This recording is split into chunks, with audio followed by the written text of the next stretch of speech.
hamba-Mu, supaya boleh menyampaikan kata-kata yang menguatkan, yang menghiburkan, yang bersumber daripada Engkau saja. Dan setiap kami diberikan tanah hati yang subur. Firman Tuhan dinyatakan dalam hidup kami, tidak kembali sia-sia, melainkan firman itu bertumbuh dan berbuah.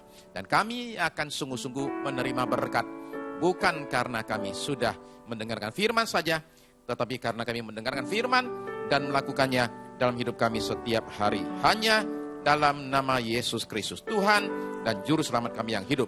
Amin, amin, haleluya. Silakan duduk, Bapak Ibu sekalian, shalom. Saudara sekalian, saya datang bersama dengan anak saya. Anak saya itu harusnya itu ikut saya ke pedalaman Kalbar minggu lalu. Cuma karena dia mendadak mencret, kita bilang sama dia, nggak usah deh ya, nanti repot soalnya kita masuk hutan soalnya ya, nggak ada toilet. Toilet sih ada sih, toilet itu ya, terbesar sedunia ya, toilet terbuka gitu. Dia mungkin nggak bisa. Jadi saya bilang udah di rumah aja. Tapi kemudian karena dia nganggur, saya bilang udah ikut ke Surabaya aja. Jadi dia ikut ke Surabaya, tadi malam kami ada di FKA. Dan dia alami lawatan Tuhan, dia terima kepenuhan Roh Kudus yang kami nantikan sudah bertahun-tahun. Ya, sudah bertahun-tahun, orang bilang sama saya, haleluya, orang bilang doain dong anakmu penuh Roh Kudus. Saya bilang ntar, ya ada waktunya, ntar ada waktunya. Ya. Dan waktunya adalah tadi malam, saudara sekalian. Ya, tadi malam dia alami sungguh-sungguh jamahan Tuhan, yang saya tahu satu hal akan mengubahkan hidupnya. Ya. Jadi saya sungguh bersyukur kepada Tuhan. Memang rencana Tuhan luar biasa, kita tidak pernah pikirkan, dan ternyata justru karena ke Surabaya lah dia terima satu lawatan Tuhan, saudara sekalian. Dan saya yakin saudara yang hadir tadi malam bisa melihat dengan jelas Tuhan itu bekerja. Ya, saya ini dilatih, ya, terima pelatihan ratusan jam untuk mendeteksi kebohongan, saudara sekalian. Ya, karena orang di konseling kadang ketakutan suka bohong, ya. Jadi kita mesti belajar deteksi kebohongan. Dan saya bisa bilang bahwa tadi malam itu betul-betul bukan rekayasa manusia. Tadi malam betul-betul kuasa Allah yang bekerja menjamah banyak orang, saudara kasih. Ya, Tuhan sungguh dipermuliakan tadi malam. Haleluya. Mari kita sekarang buka Alkitab dan membaca Matius pasal 21. Matius pasal 21 ayat 1 sampai dengan ayat yang ke-11. Matius pasal 21 ayat 1 sampai dengan ayat yang ke-11. Ketika Yesus dan murid-muridnya telah dekat Yerusalem dan tiba di Betfage yang terletak di Bukit Zaitun, Yesus menyuruh dua orang muridnya dengan pesan, pergilah ke kampung yang di depanmu itu, dan di situ kamu akan segera menemukan seekor keledai betina tertambat dan anaknya ada dekatnya. Lepaskanlah keledai itu dan bawalah keduanya kepadaku. Dan jikalau ada yang orang menegur kamu, katakanlah, Tuhan memerlukannya, ia akan segera mengembalikannya. Hal itu terjadi supaya genaplah firman yang disampaikan oleh Nabi. Katakanlah kepada putri Sion, lihat rajamu datang kepadamu. Ia lemah lembut dan mengendarai seekor keledai beban yang mudah. Maka pergilah murid-murid itu dan berbuat seperti yang ditugaskan Yesus kepada mereka. Mereka membawa keledai betina itu bersama anaknya, lalu mengalasinya dengan pakaian mereka, dan Yesus pun naik ke atasnya. Orang banyak yang sangat besar jumlahnya menghamparkan pakaiannya di jalan, ada pula yang memotong ranting-ranting dari pohon-pohon dan menyebarkannya di jalan. Dan orang banyak yang berjalan di depan Yesus dan yang mengikutinya dari belakang berseru katanya, Hosana bagi anak Daud, diberkatilah dia yang datang dalam nama Tuhan, Hosana di tempat yang maha tinggi. Dan ketika ia masuk ke Yerusalem, gemparlah seluruh kota itu dan orang berkata, siapakah orang ini? Dan orang banyak itu menyaut, itulah Nabi Yesus dari Nazaret di Galilea. Setiap kali orang paling kuat sedunia, Barack Obama, pergi kemana-mana, selalu ada satu orang yang menyertai dia, yang bisa terlihat dimanapun Obama ada, orang itu ada. Umpama ya, sudah perhatikan foto ini ya. Orang itu, bukan ke kita sing lambainya, jangan GR ya, ini foto doang. Ya. Dia lagi begini, sebelahnya itu namanya lucu, namanya adalah Love, ya, cinta, oke, Reggie Love namanya ya. Reggie Love ini selalu nongol dimanapun Obama ada. Dia bukan menteri, dia itu bukan juga seseorang ketua badan apa gitu. Reggie Love ini kerjaannya apa sih? Coba lihat di slide kedua. Ini kerjaannya orang ini ya. Di slide berikut saudara akan melihat bahwa Reggie ini nempel di mana-mana. Kerjaannya itu cuman gitu, yaitu ngerepot bawainnya barangnya Obama itu. Jadi Obama itu kalau perlu permen, dia tinggal tek satu kali gitu, ini sudah tahu kasih dia permen. Dia perlu minum, ini yang ambilin minumnya, ini yang bawain jasnya, bawain pencetin BlackBerry-nya. Rupanya beliau ini kalau pencet BlackBerry-nya nggak mau loh. Tolong pencetin nomor 3 ya. Nah, jadi ini yang pencetin, kemudian kasih ya. Tolong BBM kasih ya. Ini yang ngetik itu semua ya. Jadi inilah orang yang repot ngurusin semuanya. Dia bilang Obama kalau perlu musik, saya yang kasih dia musik. Dia perlu buku majalah, saya kasih dia. Nah, Reggie Love itu 2 tahun lalu itu berhenti. Nggak mau lagi jadi PA-nya si Obama. Nah, karena itu Obama ganti dengan 3 orang. Jadi dia perlu 3 orang jagain dia. Ternyata bukan cuma 3 orang. Setiap kali Obama pergi ke luar negeri, ini yang terjadi ya. Bahwa waktu dia ke India 2 tahun yang lalu, dia dijaga oleh 34 kapal perang. Ya. 1 kapal induk di pinggir pantai India, 33 kapal perang nunggu di situ, 13 pesawat terbang, anggota yang ikut rombongan 3.000 orang, biaya 2,3 triliun 1 hari. Dan dia di sana 3 hari loh. Dia dikawal oleh 6 orang dokter, 200 pengawal, 300 staf, juru masak, dan itu komplit. Jadi kata stafnya, dia kalau pergi kemana-mana, Gedung Putih ikut sama dia. Sehingga kalau dia keluar negeri pun, bensin mobilnya pun harus dibawa dari Amerika. Air minum dia hanya mau minum air itu yang dibawa dari Gedung Putih. Dia nggak mau minuman lokal. Air saja mesti bawa dari situ. Bukan hanya itu.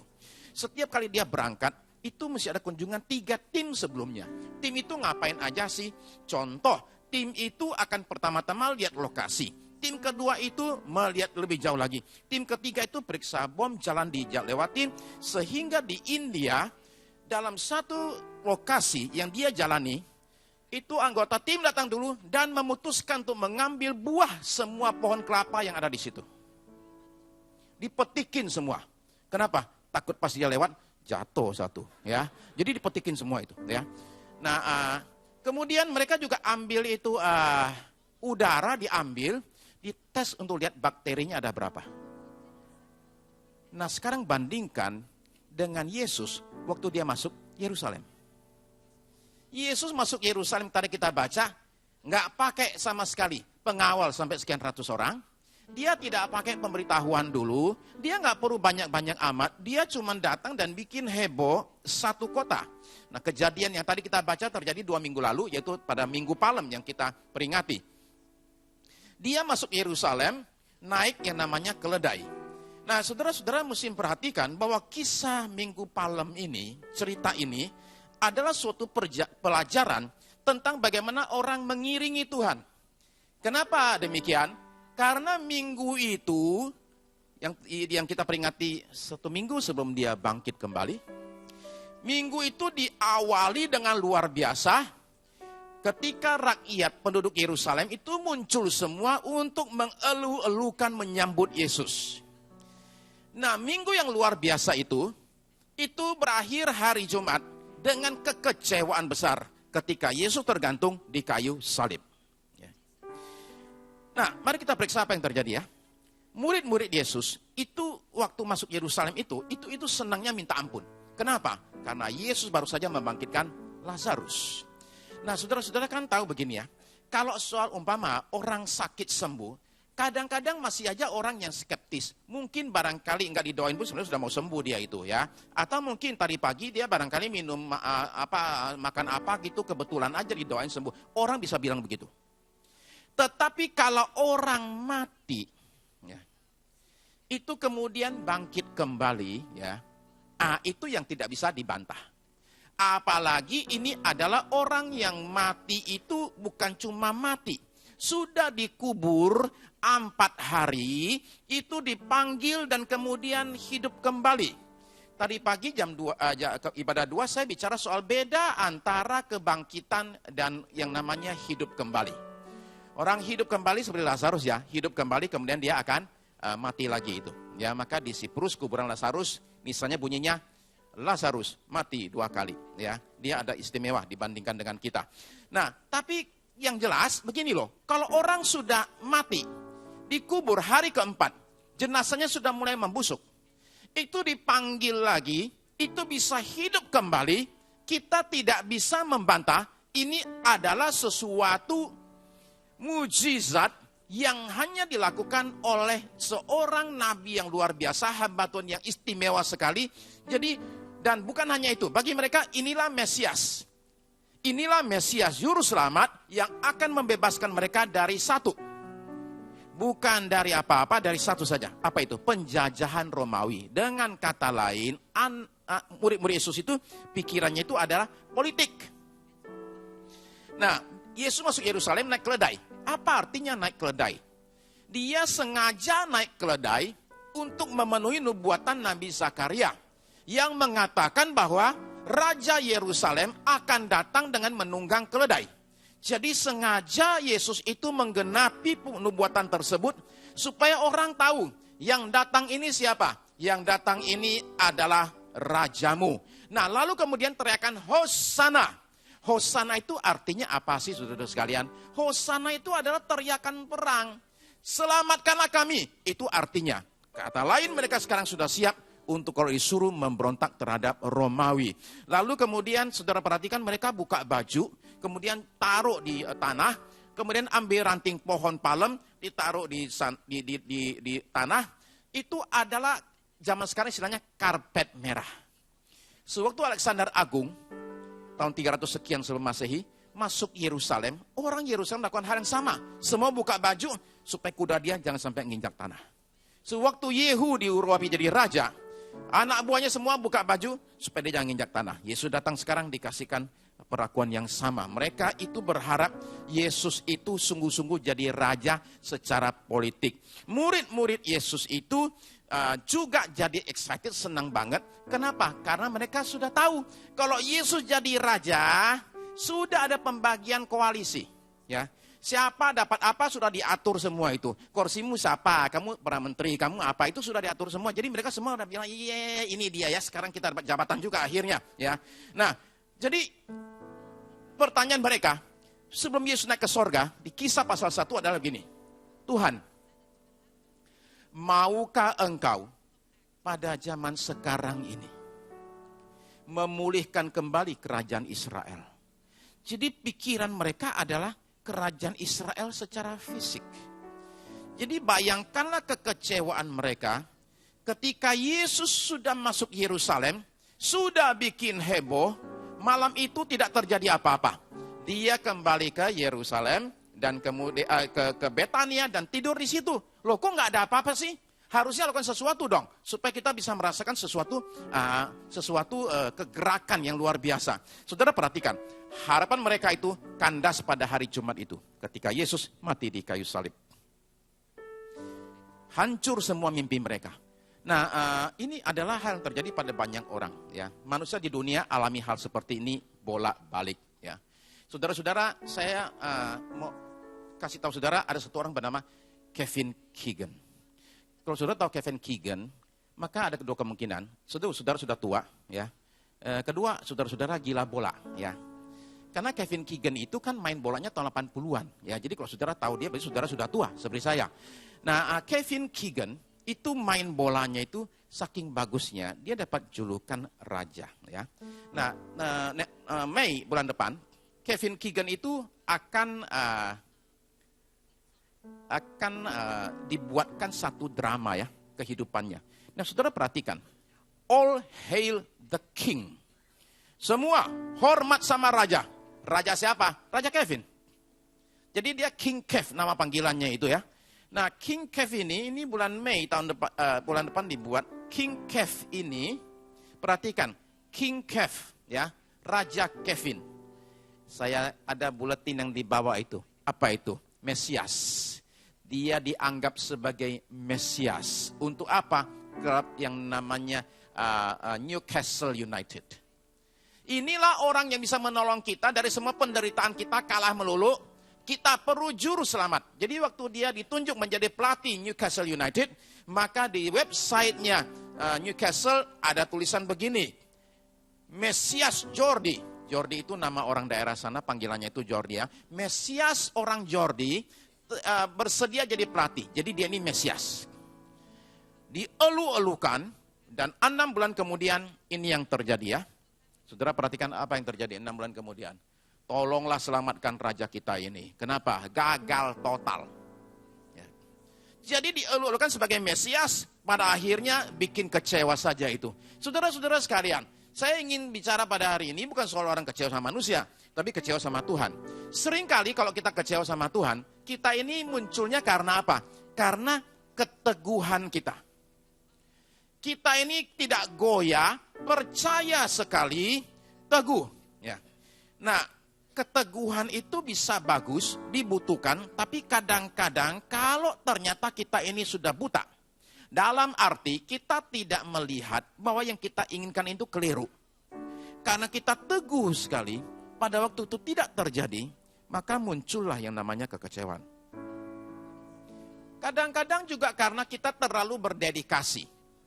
Dedikasi tinggi sekali seperti Petrus waktu ditanya, kalian kok nggak pergi? Jawabannya apa? Tuhan, kami sudah tinggalkan semuanya. Rumah ditinggal, semua kerjaan ditinggal, demi ikut Tuhan. Sekarang mau lari kemana? Gak ada tempat lain lagi. Jadi mereka sudah berikan segala-galanya. Sewaktu Yesus mati di kayu salib, kecewanya bukan main. Dan seringkali juga karena ekspektasi yang keliru, saya ini mau Mesias seperti yang saya kehendaki. Mesiasnya mesti begini, begini, begini, begini. Jadi ada orang-orang yang bukan dipakai oleh Tuhan, tetapi memakai Tuhan. Ada orang-orang bukan diatur oleh Tuhan, tapi mengatur Tuhan. Nah, saya mau ajak saudara melihat beberapa hal, bahwa kekecewaan kepada Tuhan adalah suatu ujian, saudara sekalian. Ya. Suatu ujian. Maksud saya, ini adalah sesuatu yang mestinya itu kita anggap sebagai hal yang normal. Kita alami seperti itu. Pendeta R.T. Kendall itu bilang begini, bahwa setiap orang yang mau dipakai oleh Tuhan, mesti melalui satu penghalang. Dia sebut dengan nama yang ngeri sekali. Dia bilang itu namanya the betrayal barrier, yaitu penghalang pengkhianatan. Pengkhianatan. Siapa yang khianat? Tuhan yang khianat katanya. Kita ini percaya kepada Tuhan, berdoa mati-matian, kasih segala-galanya, tahu-tahu nggak terjadi, kita merasa Tuhan mengkhianati kita. Kita merasa dibohongi oleh Tuhan. Dan saya tidak pakai kata khianat, saudara-saudara sekalian. Saya pakai istilah jurang kekecewaan. Bahwa orang yang mau dipakai Tuhan, itu dia mesti tiba pada jurang ini. Sayangnya banyak orang masuk ke jurang, tiba di situ, memutuskan, saya nggak mau, saya putar badan, tinggalkan jurang itu. Akhirnya tidak jadi dipakai Tuhan dengan dahsyat. Ini adalah suatu ujian buat seseorang yang ingin dipakai oleh Tuhan, bahwa dia mengalami berbagai hal-hal yang bagi orang lain bikin dia kecewa. Jurang yang saya lewati itu adalah waktu anak saya meninggal. Itu jurang yang dalam sekali. Saya jalani itu gelap sekali, ya. Tetapi saya putuskan, ini jurang harus saya jalani. Kenapa? Karena saya nggak punya jalan lain. Jalan saya cuma satu. Saya percaya anak saya tidak akan meninggal. Saya percaya anak saya bangkit. Kenyataannya dia meninggal dan dia tidak bangkit, saudara-saudara sekalian. Saya lewati jurang itu bersama istri saya dan kita alami itu berbulan-bulan. Saya alami itu, kegelapan itu selama 7 tahun. Ya. Selama 7 tahun saya nangis terus. Ya. Nah, itu saya lewati jurang itu, saudara sekalian. Kalau saya di tengah jalan memutuskan nggak mau, saya tidak mau lewati jurang itu, saya putuskan kecewa dengan Tuhan, yang terjadi adalah saya tidak akan bisa dipakai oleh Tuhan. Saudara-saudara sekalian, murid Yesus itu ingin jadi besar. Mereka pengen Tuhan pakai, dan memang mereka ditentukan oleh Tuhan pakai untuk jadi besar. Tetapi saudara-saudara bisa melihat bahwa yang mereka pikir besar itu sungguh beda dengan yang Tuhan pikirkan. Mari kita baca Matius pasal 20, ayat 25 sampai 28. Matius 20, ayat 25 sampai 28. Matius 20, ayat 25. Tetapi Yesus memanggil mereka lalu berkata, kamu tahu bahwa pemerintah-pemerintah bangsa-bangsa memerintah rakyatnya dengan tangan besi, dan pembesar-pembesar menjalankan kuasanya dengan keras atas mereka. Tidaklah demikian di antara kamu. Barang siapa ingin menjadi besar di antara kamu, hendaklah ia menjadi pelayanmu, dan barang siapa ingin menjadi terkemuka di antara kamu, hendaklah ia menjadi hambamu. Sama seperti anak manusia, datang bukan untuk dilayani, melainkan untuk melayani dan untuk memberikan nyawanya menjadi tebusan bagi banyak orang. Jadi murid-muridnya berpikir begini loh. Yang namanya hebat dipakai Tuhan adalah kalau kita itu jadi bos. Tetapi Tuhan itu punya ukuran itu beda. Bahwa barang siapa yang jadi besar, dia justru mesti menjadi rendah. Jalan pikirnya Tuhan itu beda dengan punya kita. Ayub itu rajin kebaktian. Saudara-saudara, kita semua kalah sama dia. Kenapa? Karena kita cuma seminggu itu paling sekali 2 kali. Dia itu sehari itu 2 kali loh, pagi sama sore loh. Sudah begitu hidupnya benar, nggak pernah macam-macam, nggak pernah ganggu orang, baik sama semua orang. Yang terjadi apa? Dalam 1 hari anak meninggal 10, bukan 1, 10. Lah ini anak meninggal 10 ini belum beres urusannya, datang ini anak buah lagi bilang gini, bos habis semua, hartamu habis semua, bangkrut sekarang bos. Udah bangkrut, kena penyakit lagi, saking sakitnya katanya dia pakai beling loh. Dia gores-gores badannya, saking gatalnya. Sudah gitu istri bilang lagi sama dia, kutukilah Tuhan Allahmu dan matilah kamu sekalian. Dan Ayub nyautnya juga gak kalah ganas, dasar perempuan gila. Ya. Nah, jadi habis-habisan. Ayub itu melewati jurang kekecewaan tadi itu. Abraham disuruh tinggalkan semuanya dan suruh pergi satu negeri yang dia nggak dikasih tahu itu ada di mana. Dia tinggalkan semua itu dan dikasih janji, ini loh negeri itu. Nah, Bapak Ibu mau tahu nggak? Waktu dia meninggal, dia dapatnya tanah apa? Tanah kuburan kan? Iya, tanah kuburan. Itu yang dia dapat, yang dia punya cuma tanah kuburan buat istrinya. Dia dimakamkan di situ juga itu. Itu yang dia dapat untuk mengorbankan dirinya dari negeri jauh sekali sampai ke jalan sekian ribu kilometer cuma dapat tanah kuburan. Saudara-saudara sekalian, murid Yesus juga kecewa.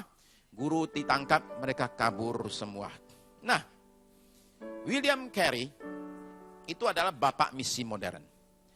Orang ini dipakai oleh Tuhan dahsyat. Tapi kalau saudara mau tahu ceritanya ini, bagaimana dia dipakai Tuhan. Pada waktu dia seorang tukang sepatu ya, cuma lulus SD.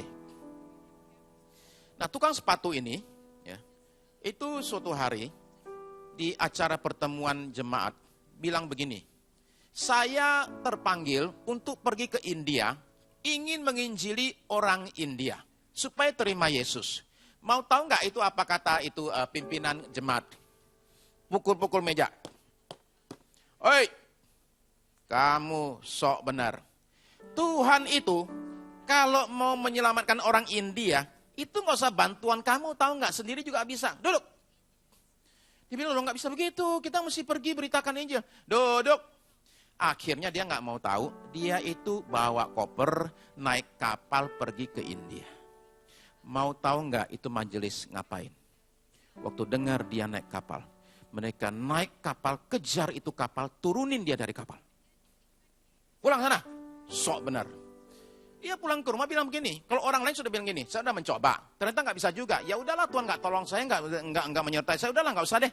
Dia beda loh, dia bilang begini, kok saya nggak jadi berangkat ya? Kesimpulan, saya mesti bawa istri saya. Itu tuh, kita mesti nanya, tadi di awal kok nggak bawa istri? Kok sekarang baru ingat, dia bilang mesti bawa istri ini kalau gitu. Dia bawa istrinya dan pergi. Istrinya itu jadi gila di India. Nggak tahan. Nah, anak mati. Istri jadi gila, nggak tahan. Percetakannya terbakar, ya, habis-habisan semua. Saudara tahu zaman itu, orang nulis nggak pakai itu, komputer, mesin nggak ada, pakai tangan.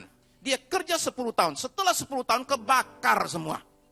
Dia ulang lagi 10 tahun lagi nulis pakai tangan. Tetapi di tangan orang inilah 44 bahasa di India itu dapatkan Alkitab karena satu orang ini. Dia terjemahkan Alkitab ke 44 bahasa India bagi 300 juta orang. Maka jangan heran saudara-saudara sekalian, pemerintah India saking terima kasihnya itu bikin perangko loh dengan memakai foto dia loh. Saking terima kasih sama orang ini. Tetapi dia alami kekecewaan demi kekecewaan. Tapi dia tidak berhenti. Kenapa? Karena tadi saya bilang, kekecewaan itu adalah ujian. Ujian apa? Ujian iman. Kalau iman itu belum mengalami goncangan, alami jurang itu, iman kita belumlah teruji. Berarti masih lemah. Nah, Bapak Ibu sekalian, iman itu mesti diuji, salah satunya ketika Tuhan tidak bertindak seperti maunya kita. Pendeta saya yang pertama, yang mendoakan saya, membaptis saya, doakan saya penuh Roh Kudus. Itu ketangkap basah loh. Di belakang mimbar loh itu. Ya, di pastori itu. Bersama dengan seorang wanita pelacur. Saudara mau tahu nggak seperti apa kecewanya itu? Kalau saudara pengen tahu. Ya. Kalau saudara mau tahu. Kecewanya seperti apa? Ya. Itu gereja hari itu bubar. Hancur. Ya. Hancur. Nah, orang tanya sama saya. Ketika tahu bahwa saya masih ke gereja. Kok masih ke gereja? Setelah seperti yang demikian. Saya bilang, begini. Saya ini datang ke Yesus dengan susah payah, sakit berat dulu. Saya nggak mau cuma gara-gara orang kayak begini, saya nggak jadi tinggalkan Yesus, saya nggak mau. Yang kedua saya bilang, kalau kita merasa diri kita lebih baik daripada dia, udah kita aja jadi pendeta. Simpel dah, kan begitu. Ya kan, udah jadi aja pendeta. Daripada kritik-kritik, jadi pendeta aja. Nah tapi saya mau bilang begini saudara sekalian. Kalau saudara pernah alami kecewa sama pendeta, mungkin pernah. Kalau saudara pernah alami kecewa dengan pendeta, saya mau bilang gini, itu kecil. Ganti aja pendeta. Ya dah, saya bilang itu kecil. Kalau saudara kecewa dengan manusia, saya bilang itu kecil. Bagaimana kalau saudara kecewanya sama Tuhan? Kalau saudara tuh nggak minta apa-apa, saudara tuh nggak minta supaya dikasih uang banyak. Saudara cuma berdoa minta tolong anak saya jangan sampai mati, itu aja. Dan ternyata anakmu mati. Itu yang saya bilang berat itu. Jadi itu sebabnya kita perlu menyadari, seperti saya bilang tadi itu saudara sekalian, ujian iman itu kita mesti lewati, ya, harus kita lewati. Yang kedua saudara sekalian, ini adalah ujian motivasi. Motivasi ikut Tuhan itu apa? Itu yang kita perlu cari tahu. Dan itu hanya bisa ketahuan pada waktu suatu masalah terjadi, di situ kebukalah hati kita, saya ini ikut Tuhan ini karena apa? Nah, saya perlu membuat iman saya sedemikian rupa, untuk saya tahu bahwa saya ini melayani Tuhan ini, datang ke Tuhan ini, bukan karena dia ini memberi saya berbagai berkat. Bukan. Tapi saya ikut dia karena saya ini sebagai ucapan terima kasih saya bahwa dia sudah menyelamatkan saya. Kalaupun dia tidak beri berkat lagi, saya akan tetap datang kepada Tuhan. Kata Ayub, apakah kita hanya menerima yang baik dari Tuhan, yang buruk nggak mau? Nggak bisa, ya. Nah, lalu kemudian saudara sekalian, menurut saya ini juga adalah ujian penundukan diri, ya. Kata Yesus, ini kata Yesus ya, Lukas 9 ayat 23. Lukas 9 ayat 23.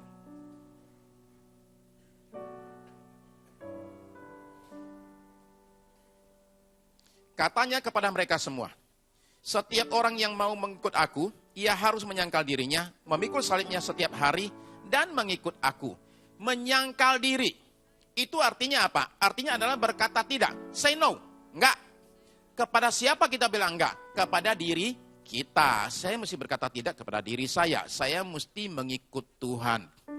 Kalau saudara bisa ikut Tuhan, bukan Tuhan mesti ikut saudara, saudara akan terhindar dari namanya kekecewaan. Ya. Ada orang, ini saya baca di berita di koran Jerman ya, Spiegel ya. Ada satu orang di Romania, namanya adalah Pavel ya, Pavel Mircea. Pavel Mircea ini masuk penjara karena membunuh orang. Nah di dalam penjara itu dia marah itu sama Tuhan.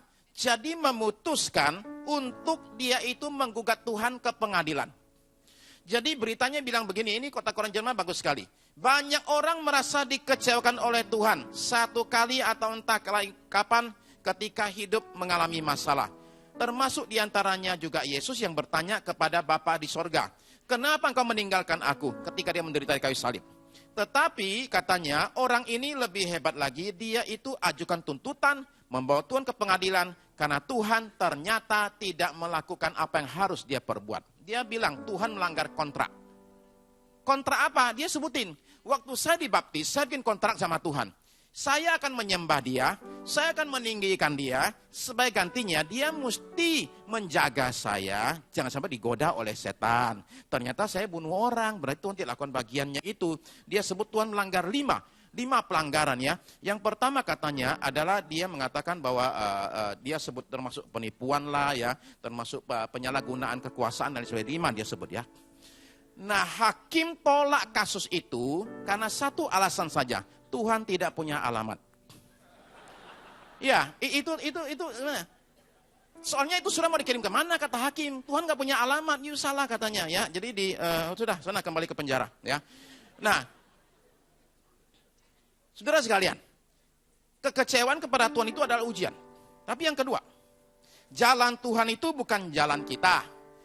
Ikutlah jalan Tuhan. Saudara kan tahu ayatnya kan?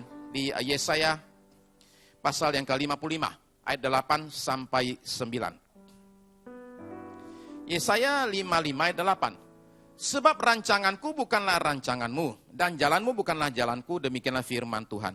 Seperti tingginya langit dari bumi, demikianlah tingginya jalanku dari jalanmu, dan rancanganku dari rancanganmu. Semua kita punya mimpi. Semua kita punya rencana. Nah, cuman pertanyaannya, apakah rencana saya ini rencana Tuhan? Atau rencana diri saya. Seumpama yang ini umpama saja. Ternyata rancangan saya waktu saya cek beda sama punya Tuhan. Yang mesti ngalah siapa? Tuhan apa saya? Kalau saya punya rencana, nggak cocok sama rencana Tuhan, yang mesti ngalah siapa? Teorinya, oke? Teorinya, oke? Teorinya tuh kita yang mesti ngalah. Prakteknya beda. Kita bilang sama dia, jadi Tuhan itu fleksibel sedikit. Kenapa sih? Jangan terlalu kaku, ya enggak? Ini cuma dikit aja kok. Kenapa dipermasalahkan? Gitu? Tolonglah, ikutilah saya sebentar aja sekali ini saja. Nah, memang saya bilang kita akan mengatakan ya memang kita mesti ngalah. Dalam teorinya itu banyak kita nggak mau ngalah loh. Baik kita tuh maksa loh, ngotot loh. Maunya saya yang jadi saja. Kehendakku yang jadi. Doa kita adalah demikian kehendakku yang jadi. Di bumi seperti di sorga. Ya. Nah, kita begini ini gara-gara apa? Saya kasih tahu. Gara-gara Burger King. Bapak Ibu tahu nggak Burger King? Burger King. Siapa di sini yang suka penggemar Burger King? Saudara yang itu tahu kan? Burger King itu hebatnya apa? Saya kasih tahu. Burger King itu terutama yang namanya chicken tender crispy itu. Kalau saudara bisa, saya membayanginnya aja. Saudara tahu nggak itu paha ayam goreng itu diambil semua kemudian digoreng seperti itu kemudian ditaruh kemudian kita bisa pilih nggak mau sayurnya. Saya bilang saya nggak mau ada sayur, saya nggak mau ada yang namanya itu yang hijau-hijau nggak mau, saya nggak mau ada bawang mentahnya itu, saya cuma minta satu ya saus putihnya ganti dengan saus barbecue. Itu kalau sudah demikian saudara-saudara sekalian, saudara lewat pun saya nggak kenal saudara. Nah bukan hanya itu, itu kentang gorengnya ya, kentang gorengnya itu 10 menit nggak laku dibuang loh saudara sekalian. Jadi itu enak sekali. Nah, tapi begini ya yang penggemar McDonald, tolong jangan marah ya. Saya kasih tahu begini. Saya kasih tahu bahwa Burger King itu jago karena mereka punya logo yang namanya Have It Your Way. Okay? Saya bacain ya, You have the right to have what you want exactly when you want it. Anda punya hak mendapatkan apa yang Anda mau, kapanpun Anda mau.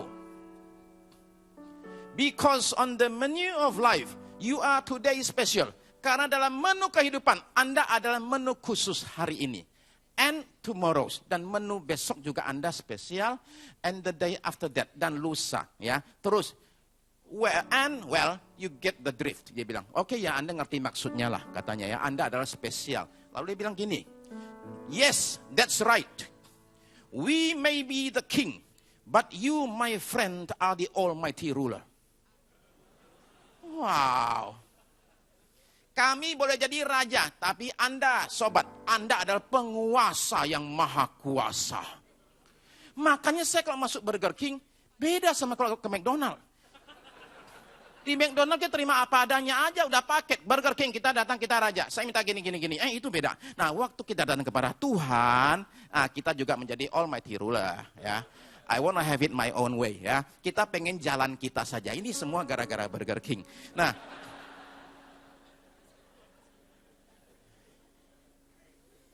Ada anak kecil berdoa, minta sepeda sama Tuhan. Doa 3 bulan nggak dapat. Dia pakai jalannya dia. Apa itu? Dia nyolong sepedanya tetangga, terus berdoa sama Tuhan, minta ampun. Dia bilang lebih cepat begitu daripada nunggu Tuhan kasih nggak dapat. Begini lebih baiklah, ya.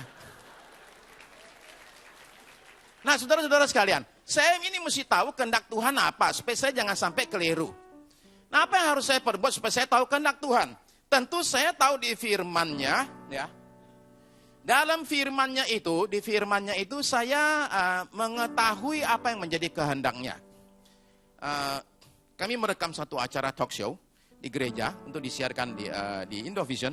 Di situ saya ditanya begini, bagaimana cara orang tahu kehendak Tuhan? Saya bilang, kehendak Tuhan itu, mengetahui kehendak Tuhan adalah suatu perjalanan.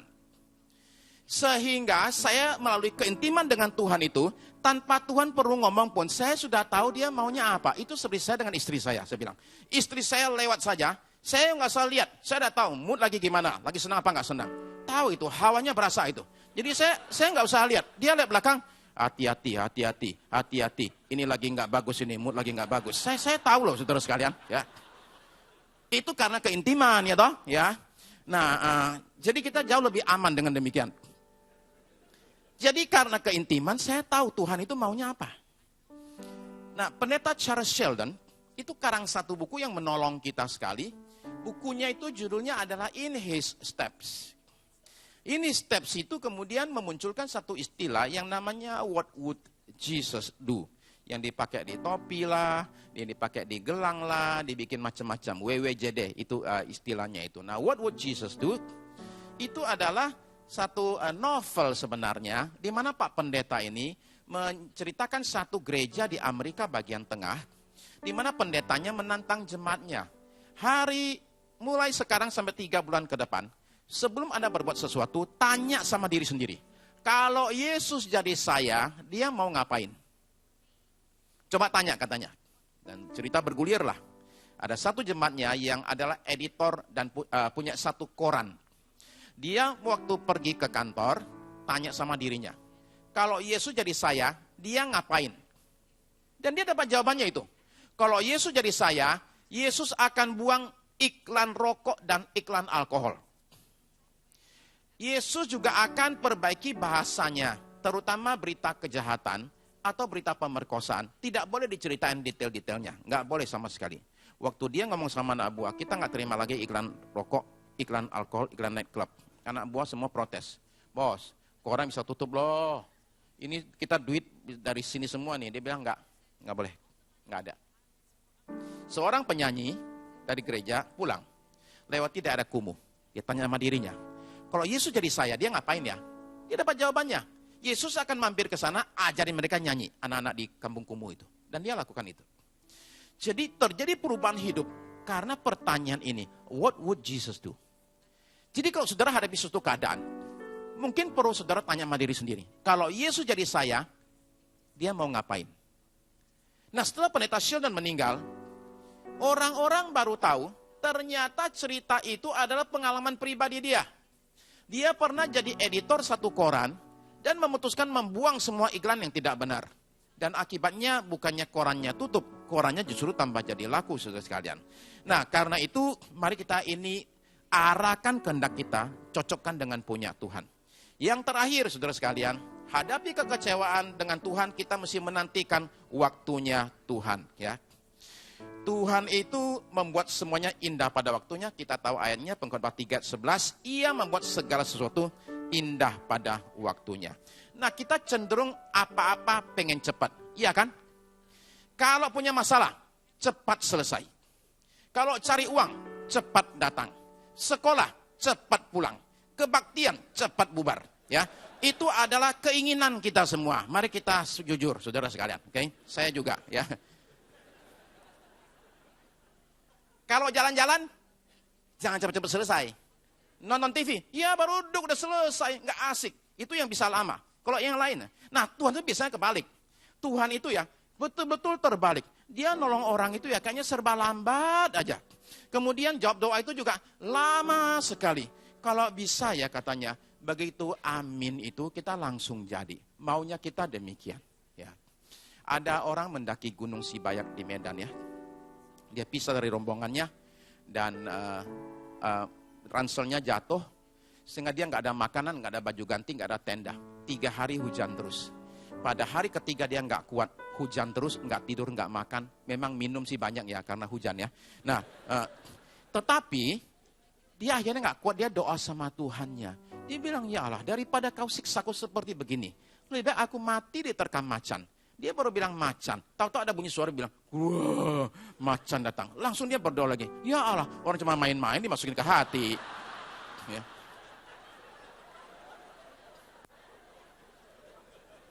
Jadi kalau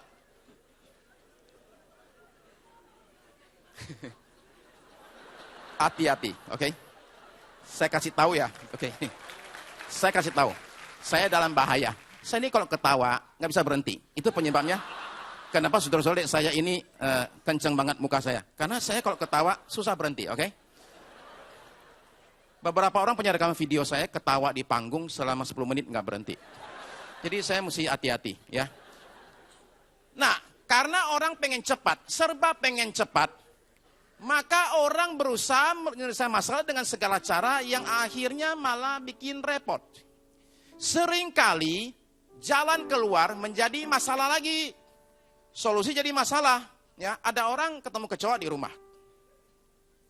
Kecoa itu kita gampang, apa itu? Gencet aja urusan selesai. Dia nggak mau, dia mau siksa dulu itu kecoa.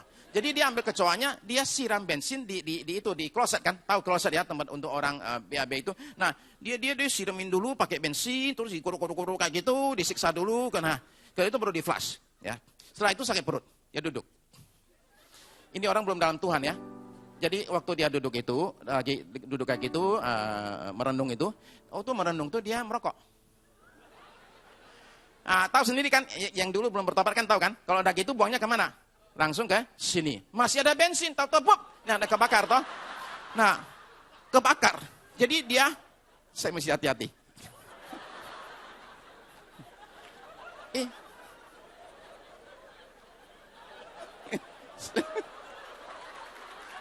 Saya mesti hati-hati.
Saya saya mesti hati-hati saudara saya, karena saya mengalami ini beberapa kali, karena alami satu lawatan Tuhan waktu itu, berkali-kali saya kalau udah gitu sudah berhenti, oke? Nah, begini saudara sekalian, oke? Karena dia sudah kebakar itu, ya, maka kemudian dia pergi minum. Dia telepon ambulans. Ambulans datang kan potong dia. Jadi petugas itu nanya sama dia, kamu kenapa bisa kebakar kayak gitu? Dia cerita. Orang ambulans ketawa saking lucunya, pegangan lepas, dia jatuh saudara sekalian. Ya. Jadi double. Jadi saya bilang gini loh, kadang-kadang yang solusi kita itu menjadi masalah. Ya. Henry Ziglan, ini kisah nyata ya, tahun 1883, itu putuskan hubungan dengan pacarnya. Pacarnya itu bunuh diri. Nah abangnya pacarnya ngamuk kan, datang ke rumah si Henry dan bawa pistol dan tembak si Henry. Habis tembak, kemudian tembak dirinya, bunuh diri, 2 orang meninggal. Nah dia rupanya nggak tahu, tuh dia nama Henry itu, rupanya itu peluru itu cuman lewat nyasar, nggak kena Henry, masuk ke pohon.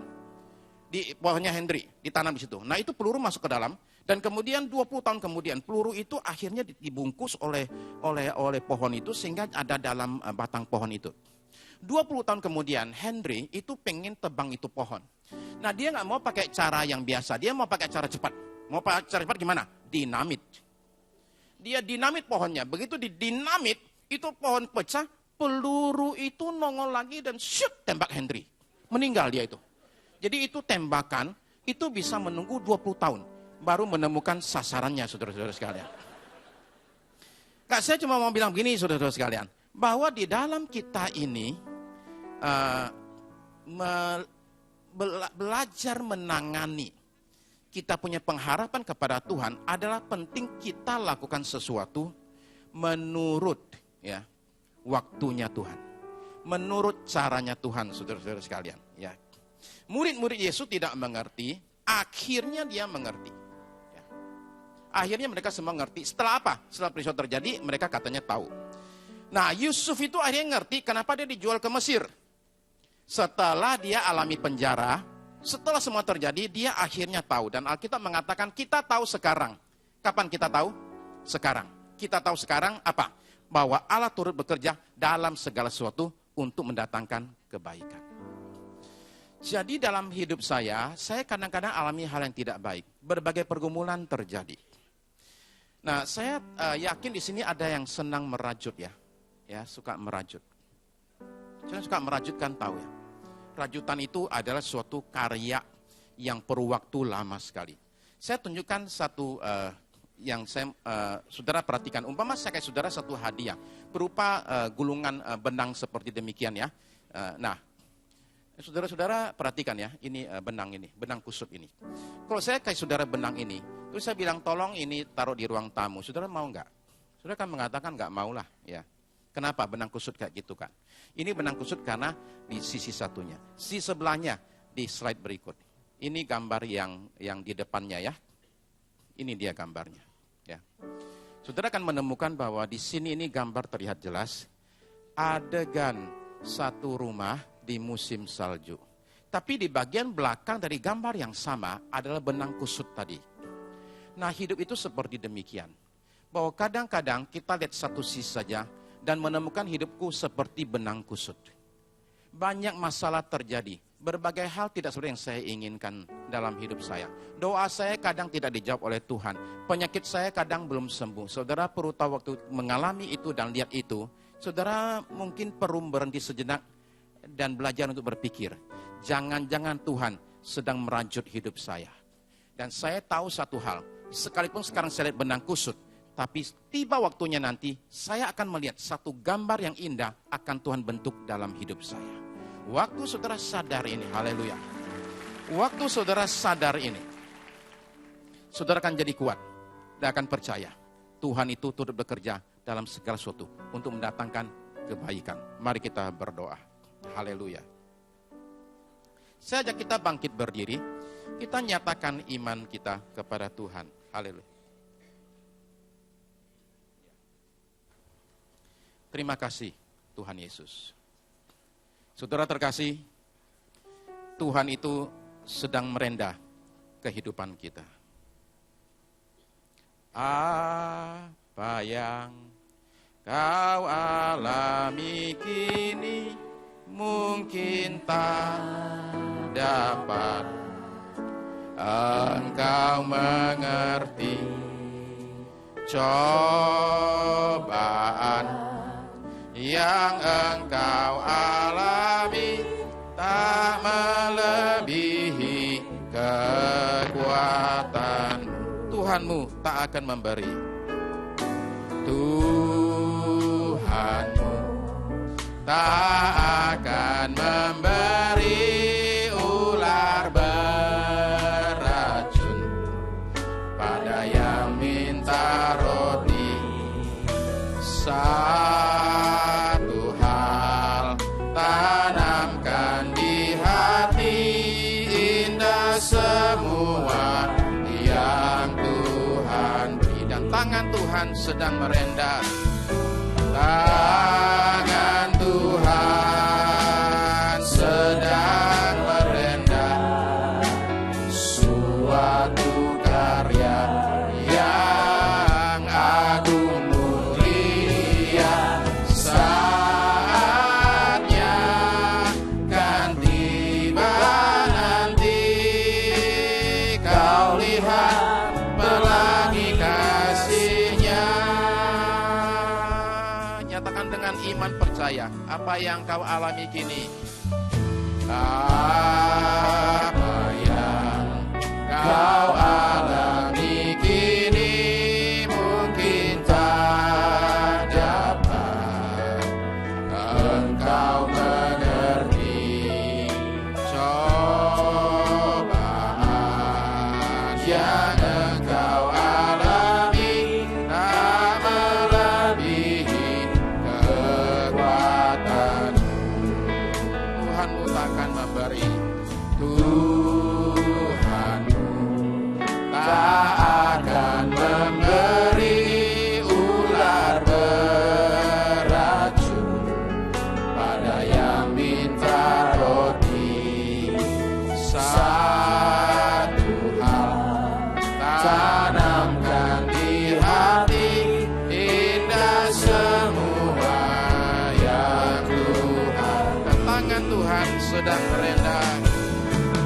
Tangan Tuhan sedang merendah. Suatu karya yang agung mulia, saatnya kan tiba nanti. Kau lihat pelangi kasih tangan Tuhan. Tangan Tuhan sedang merendah.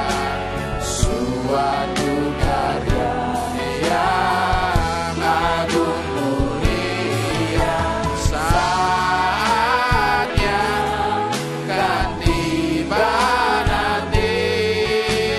Kau lihat pelangi kasih tangan Tuhan. Tangan Tuhan sedang merendah. Suatu karya yang agung mulia, saatnya kan tiba nanti. Kau lihat pelangi kasih, kau lihat pelangi kasih-Nya. Kau lihat pelangi kasih-Nya.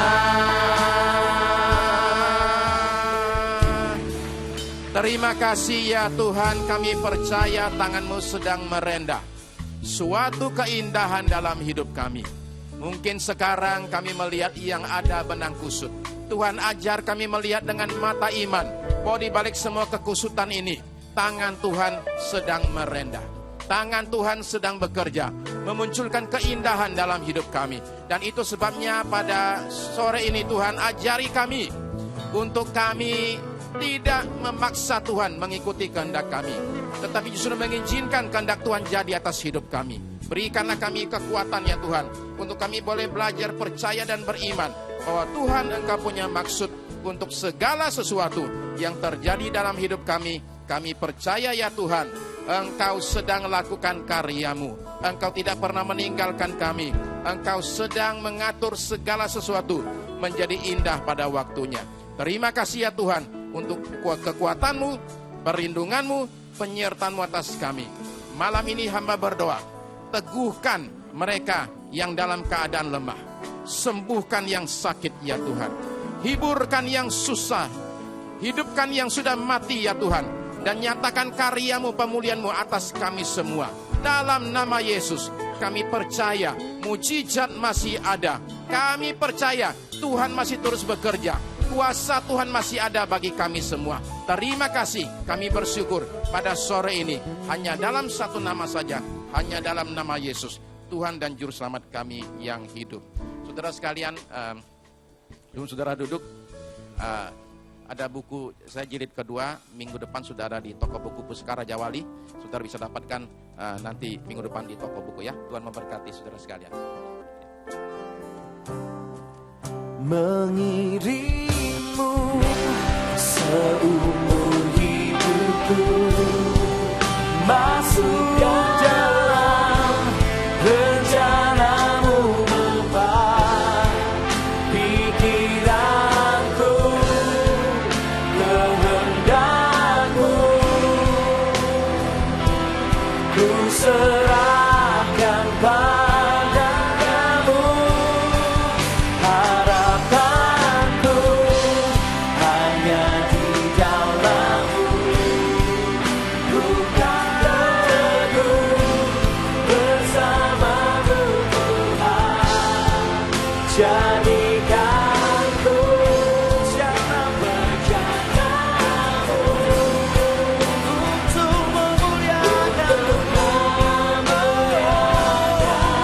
mengiringmu seumur hidupku, masuk dalam rencana-Mu Bapa.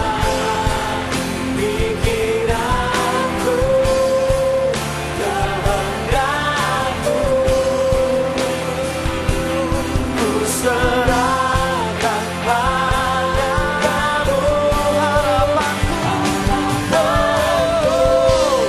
hanya di dalam-Mu, bukan teguh bersama-Mu Tuhan.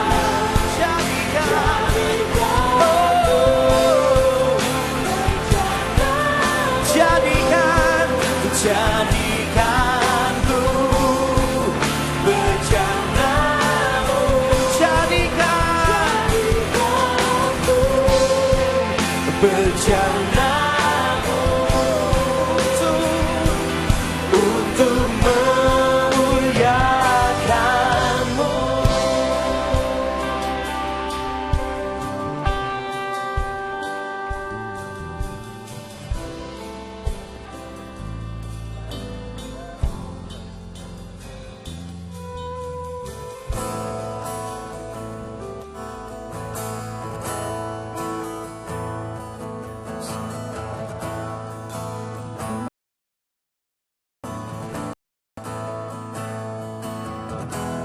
Christ is enough for me.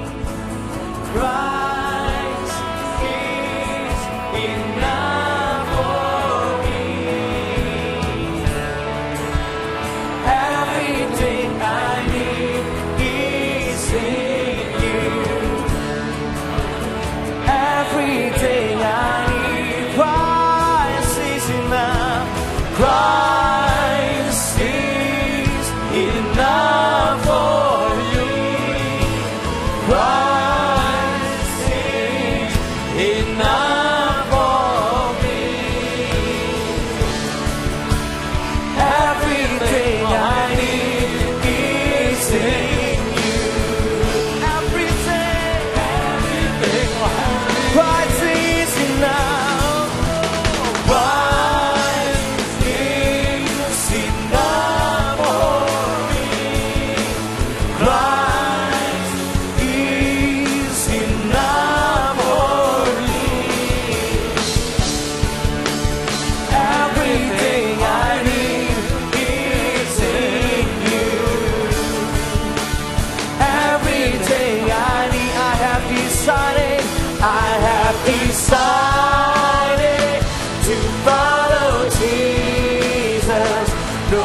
no turning back, no turning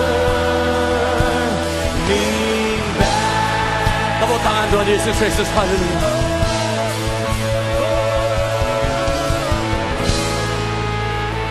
Terima kasih Tuhan. Kalau Engkau segalanya dalam hidup kami. Tanpa Engkau, kami tidak bisa berbuat apa-apa. Tapi dengan Engkau kami bisa melakukan hal yang besar.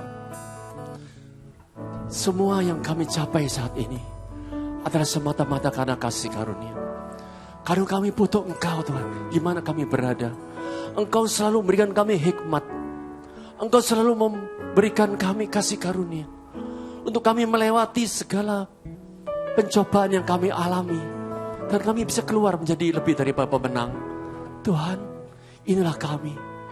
Apapun yang kami miliki tidak ada artinya tanpa Engkau. Tapi dengan apa yang kami saat ini miliki, Engkau adalah segalanya. Karena Engkau sumber segala sesuatu. Karena Tuhan, mampukan kami senantiasa kami intim dengan Engkau. Mampukan kami bergaul lebih akrab, mengerti kehendak dan rencanamu yang terbaik untuk hidup kami. Kami sering tidak mengerti, tapi kami percaya bahwa rencanamu adalah yang terbaik. Rencanamu adalah terindah atas hidup kami. Karena itu kami tidak pernah menyerah. Kami tidak pernah mundur dari Engkau. Tapi semakin kami dekat kepada Engkau, semakin kami tahu bahwa kami dikasihi. Dan kami ini semata-mata adalah karena penyertaan dan perlindungan-Mu. Terima kasih untuk semuanya. Terima kasih untuk kesembuhan. Di dalam FKA 2 hari berturut-turut Engkau nyatakan kuasa, Engkau dapat kuasa-Mu Tuhan. Dan kami percaya FKA yang dari Surabaya ada titik awal kebahan rohani. Maupun nanti ada FKA anak-anak pada tanggal 10 di Sumatera for Jesus, di Sulawesi for Jesus. Dan terutama kami percaya ada kebahan rohani mulai dari diri kami sendiri. Kami akan berdampak. Air kehidupan selalu mengalir. Kami memiliki roh yang menyala untuk kami berbuat sesuatu. Mulai kami menangkan keluarga kami, memenangkan sahabat kami, memenangkan karyawan kami atau majikan kami. Tidak terkecuali kami mau bergerak. Kami tidak mau pasif melihat kegerakan-Mu. Kami mau ambil bagian untuk kami boleh memenangkan jiwa-jiwa yang ada di dalam hati nurani-Mu. Terima kasih Tuhan untuk fellowship yang indah pada malam hari ini. Setiap kali lagu ini untuk menjadikan kami terharu betapa baiknya Engkau, betapa Engkau juga mengasihi kami. Terima kasih Tuhan. Jamaah yang lemah Engkau berikan kekuatan, yang sakit Engkau sembuhkan. Engkau tidak ingin berlama-lama kedukaan pada anak-anak-Mu, tapi Engkau ingin mereka happy, bahagia. Karena kuatkan teguhkan mereka. Untuk mereka bersabar, menanti waktu-Mu, menanti kesiapan umat-Mu. Untuk dengan mereka siap, dengan mereka percaya. Di situ mujizat terjadi. Di situ terjadi hal-hal yang luar biasa. Mujizat demi mujizat, nama Tuhan dipermuliakan. Berkati pekerjaan mereka, berkati studi mereka, berkati rumah tangga mereka, berkati pelayanan mereka, blessing senangnya menyertai mereka yang belum dapat keturunan, diberkati buah kandungan sehingga benih ilahi ada pada hari-hari yang akan datang. Percaya Tuhan peduli, Tuhan bertanggung jawab. Terima kasih Tuhan. Berdoa untuk hamba-Mu Mbak Pendeta Sukirno. Mari arahkan tangan kanan kepadanya. Urapi hamba-Mu, pakai hamba-Mu lebih lagi. Berikan kesehatan, kekuatan, sukacita. Dan mana-mana berada, baik dalam seminar, dalam berkati gereja yang juga berjemaatnya, berkati keluarganya. Cukupkan semua, nama Tuhan dipermuliakan. Terima kasih Tuhan. Mari angkat kedua tanganmu. Terimalah pengharapan yang tidak sia-sia. Kasih karunia daripada Allah Bapa yang berlimpah. Disediakan tepat pada waktunya. Apa yang menjadi keperluan bahkan lebih daripada itu. Kasih setia doa siapa Tuhan yang tidak bersudahan. Dan Roh Kudus yang akan bertindak. Dia adalah Allah yang berdaulat. Akan memberikan engkau kekuatan, penghiburan, sukacita, damai sejahtera, kebahagiaan, kemurahan, kelimpahan mulai saat ini sampai selama-lamanya. Yang percaya kata sama-sama amin. Selamat malam, Tuhan Yesus memberkati. Christ is enough for me. Christ